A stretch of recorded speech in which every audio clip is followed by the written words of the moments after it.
Me voici au guidon de ma nouvelle moto, une Versys 1100. Je me suis donc séparé de ma Suzuki GSX S1000 GT pour une sombre histoire de couple. Et oui, le couple, ça fait tout dans la vie. Quand j'ai acheté la Suzuki GSX S1000 GT, je roulais en Tracer 9 GT, choisi pour son compromis sportivité, confort en duo. Mon épouse était passée à la 125 et ça faisait bien longtemps qu'on ne faisait plus de duo. J'ai donc décidé de me faire plaisir et de craquer pour une Sport GT. J'avais toujours lorgné sur la Ninja 1000 SX en me disant que c'était pas pour moi parce qu'au niveau duo c'était pas assez confortable. Et donc le sujet du duo ayant été sorti du programme suite à l'acquisition de la 125, j'avais pu changer. Mais au bout de 2 ans, mon épouse ne roulait pas souvent avec sa 125, n'avait pas réussi à atteindre le niveau d'aisance et de confiance, donc on se remettait à faire du duo. Petit week-end de 3 jours sur la GSX S1000 GT, pas super concluant, des poignées arrière beaucoup trop reculées et qui empêche le top case, enfin qui recule également le top case, du coup impossible de soutenir le dos sur le top case. Résultat des courses, à l'accélération je perdais bien en arrière, au freinage et ça fessait sur moi, et ce qui avait tendance à me casser les coucougnettes sur le réservoir.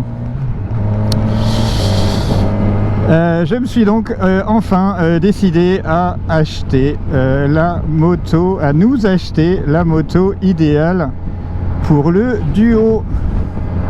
Et quand, comme moi, on est fan de 4 cylindres en ligne, et bien la Versys 1000 et la, en fait la 1100 est tout à fait indiquée. Donc évidemment, elle n'a pas le look d'une Sport GT à la Ninja 1000 SX ou à la GSX S1000 GT. Elle n'a pas le mode A aussi violent que ce que je pouvais avoir sur la Suzuki. Mais c'est pour voyager à deux, c'est parfait. Donc fini les 3 modes sur la Suzuki, c'était A, B et C. Ma femme avait donné des petits surnoms à ces lettres. Le A, c'était le mode abruti, elle m'interdisait de l'utiliser en duo, et le mode C lui convenait très bien, le mode cool. Donc au niveau moteur, on avait trouvé ce qu'il fallait avec le mode C. Sur ma Versys 1100, j'ai 3 modes nommés Sport, Road et Rain. Le mode Rain bride le moteur à environ 100 chevaux, là, la 1100 en fait 135 et ma moto précédente en faisait 152 avec une zone rouge à 12 000, là la zone rouge est à 10 000. Niveau compteur, c'est un peu retour en arrière. Ce compteur est sorti en 2019, donc il est pas tout jeune. Il allie le truc super vintage d'un truc à aiguille et les petits endroits pour les petites lumières des warnings et des erreurs, et aussi le clignot, et un petit TFT qui avec la centrale inertielle peut faire des choses rigolotes, vous indiquer l'inclinaison de la moto, et vous pouvez faire un challenge d'inclinaison vu qu'il se souvient de l'angle maxi à droite et à gauche. Ouais, et la petite jauge verte qui donne l'inclinaison. Donc voilà, cette Versys 1000, la première chose que j'ai fait en l'essayant chez le concessionnaire, je me suis direct assis sur l'espace réservé aux passagers. C'est juste énorme. Le dos calé sur le dosseret du top case, la selle super large, qui plus est selle confort Baxter. Donc j'ai acheté une occasion récente, et donc le proprio initial a a fait monter une selle Baxter Comfort et les poignées maintien latéral pour le passager, c'est juste énorme. Donc ça c'est cool. Au niveau embonpoint, bah effectivement la moto elle est c'est la plus lourde que j'ai jamais eue, hein, avec des... Mon historique c'est Tracer 7 pour le A2, Tracer 900, puis Tracer 9 et la Suzuki. Donc j'ai jamais eu de moto aussi lourde. Mais on s'y fait. Hier en faisant le plein, je me suis rendu compte que le plein complet 21 litres, ça rajoute du poids en hauteur et que je la trouvais un peu moins stable, ou plus de... à tourner à basse vitesse, le guidon réagissait un peu bizarrement, fallait un peu retenir la moto en quelque sorte, on avait l'impression qu'elle allait un peu tomber. Mais bon, rien de particulier. Et donc je roule sur une Versys 1100 unique. Le proprio précédent a fait retirer tous les stickers, notamment verts et ceux qui écrivent en gros Versys. Donc j'ai une moto carrément furtive, à part ce petit logo qui reste sur le réservoir. Il n'y a plus rien qui peut trahir que c'est une Versys 1100. Et le proprio précédent a également fait retirer les pare-mains. Il trouvait que c'était pas esthétique, mais je vais les faire remettre. C'est juste qu'il manquait la visserie. Mais donc j'ai les pare-mains dans le top case, mais pas encore la visserie.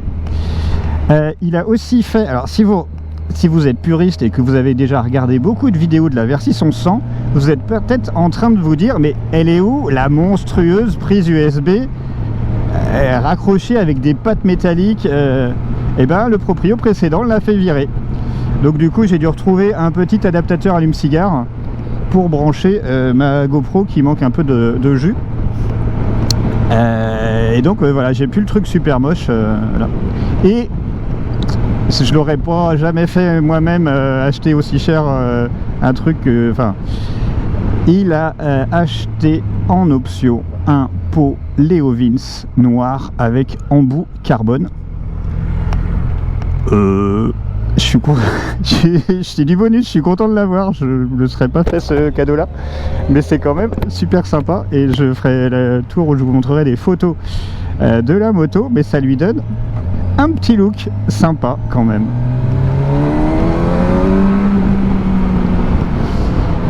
Et donc cette moto, eh ben, par rapport à la moto précédente, même par rapport à la Tracer 9, le mode sport correspond en termes de réactivité ou brutalité dans la poignée. Le mode sport en fait il correspond au mode intermédiaire de mes motos précédentes. J'ai perdu le mode vraiment le mode abruti.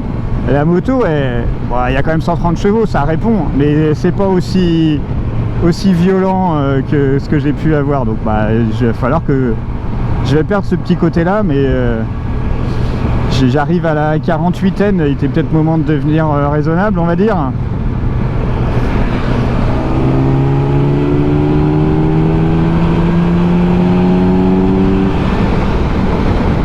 Ou pas. Ouais, bon, j'étais en 6. Ils ont rallongé les rapports 5e, 6e. Donc voilà, c'est encore plus à bas régime. Et un truc très sympa aussi entre la 1000 et la 1100, c'est que le shifter est opérationnel dès 1500 tours au lieu de 2005 il me semble, ce qui fait que même à bas régime on peut utiliser le shifter, et on peut presque utiliser le shifter en remplacement d'une boîte semi-automatique, ce qui faisait hurler un ancien concessionnaire chez Yamaha qui me disait mais non, mais le shifter c'est pas fait pour ça, faut l'utiliser poigné dans le coin à haut régime, ça a été inventé pour la course sur circuit, c'est pas fait pour être utilisé en ville, machin. Quand un constructeur sort qu'il est utilisable dès 1500 tours, je vois pas pourquoi on devrait s'en priver. C'est super agréable. Donc le shift est super efficace. Quelques vibrations, peut-être quelques à-coups entre la 2 et la 3, mais sinon il passe très bien, même entre la 1 et la 2 ou la 2 et la 1, il est très efficace. Et sinon, pour vous donner une anecdote sur le couple de cette moto, quand je l'ai essayé pour la première fois il y a 3 jours, ouais, on est dimanche, je l'ai essayé vendredi pour l'acheter le samedi. Et ben vendredi, lors de mon premier essai, j'arrive sur un rond-point bouchonné. Donc je m'amuse à rouler à 5 km/h ou à moins de 5 km/h. Il faut savoir que le compteur, sous les 5 km/h, il affiche 0. Il affiche pas 1, 2, 3, 4, on passe de 5 à 0. Et j'étais en train de me dire, ouais, c'est cool, je gère bien le patinage à 0 à l'heure, ça se passe bien. Et là, je regarde, j'étais en seconde. J'étais en train de patiner à l'arrêt en seconde, mais la moto, elle broutait pas du tout. C'était tellement naturel, je m'étais absolument pas rendu compte que j'étais en seconde. Donc c'est vraiment un couple énorme.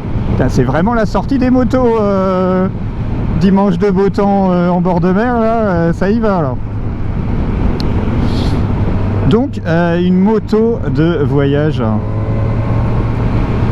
qui est sur lequel on peut quand même se faire plaisir, et ça c'est cool. Donc voilà la suite.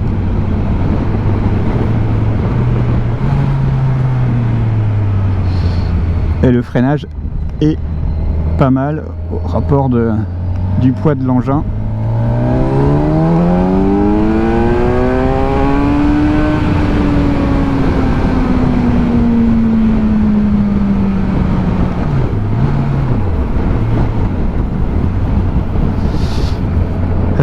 Ben c'est cool en tout cas. On va pouvoir faire de beaux voyages en duo avec mon épouse. Ça c'est cool.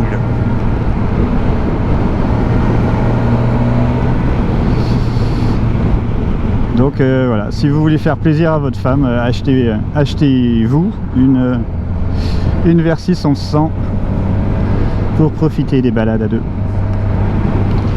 Allez, à plus.